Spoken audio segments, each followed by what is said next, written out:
Hi, so what we got here is a Ford or 2018 Ford Edge. It's a titanium. It's got EcoBoost on it. My wife filled up the car the other day, and after she got done fueling it, she went to start the car and it wouldn't start. And the check engine light came on. She tried again and it started and it worked. She went for another half of the week, put more gas in it at the gas station. Same thing happened. The car wouldn't start. It sputtered. She tried again, and then it finally started. So that happened to her 3 times in a row when she fueled. So we took it by O'Reilly's. We had them check the check engine light, and it showed up as a P1450. I did some research on the internet, and it seems like it is the purge solenoid that is having a problem with staying open, and it's sucking too much air in the fuel tank when it starts. So I went by O'Reilly's, and this is what the purge valve is like, and it's about $180, kind of expensive. I wish we could just get this part right here because I believe this is the issue. And I'm going to show you guys how to install it on the car, and hopefully this will fix the problem. Yeah. All right, this, as you can tell, is the engine compartment. And right here, this is just a cover. It comes off really easily. There's nothing screwing it on. You just kind of pop it up, and then you get to see what's underneath of it. Here, we'll just set that to the side. And here is the purge valve lines. They're connected here. There's one down there. And then it comes back through on this side. You can see that. And then it's connected down here. You can see that. And why don't you show down here? And it looks like there's a few bolts that we'll have to take off here. So what I'm going to do is, it looks like it'll be easier if I can take off this air intake to be able to access the purge valve underneath of it.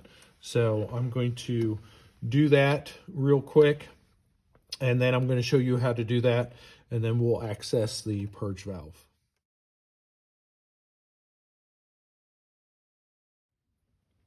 So this clip right here, this electrical clip, to get it off, you have to slide a skinny flathead screwdriver underneath of here and pull out at the same time, and that'll get it off without breaking it. And then next, we will get this green clamp undone. All right, I'm going to show you how to remove this little line. It's got that little green clip on it, and we're going to remove this line first before we remove the bolts. There's 2 little nuts holding this thing on, and they're 1/2 inch, but this line is right in the way. So we're going to remove the line first and then access the nuts. And I'm going to show you this, how the clip works up here. It's the green clip. You've got to push these 2 forward, and then I'm going to get underneath of it with this thing and pop it up like that. And then when you put the hose back in there, you got to make sure that you push all the way in there, and then it snaps back down, and that locks it into place. So I just figured out that we don't have to take off the little bracket with the 2-inch or the 1/2 inch nuts here. The whole thing slides up over this little bracket. So we could just pull that thing up, and I'll show you on the new one how that looks. Here's the bracket, and it actually just pops right out like that. So you can just pop it over the old bracket just like that, and you don't even have to attach the 2 bolts on it. So I wanted to show you where these other connectors go from. They start up here, and then you follow them down, and down there you can see the 2 yellow clips pointing up. That's the lower one. And then there's this white one right there. That is the other one that we have to unhook. And it looks like those are going to be kind of tricky to reach. So I will figure that out and then I'll let you know how to do it. All right, so we got the other connectors off, and I'm not going to lie, these two down here are a pain in the rear. This one especially, I don't know if there's a special tool that helps you pinch these two together to be able to pull it out, but there's not a lot of room to work with, and trying to pinch them and pull at the same time was not working out. I ended up having to, we got this one removed. I ended up cutting this and then removing all of it to make more room so I could actually pinch that and get that out. And I wanted to show you how these fasteners work.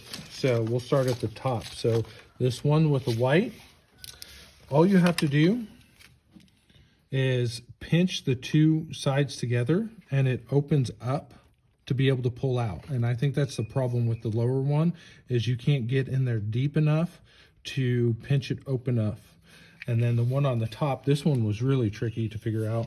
You've got to push down on this tab, and then you've got to pull out on this one to be able to release it. So you pull out on the top and push down on the bottom. And then this bottom one, you have to get your fingers in there, pull back on these two tabs like this while you're pulling down on the lower part here.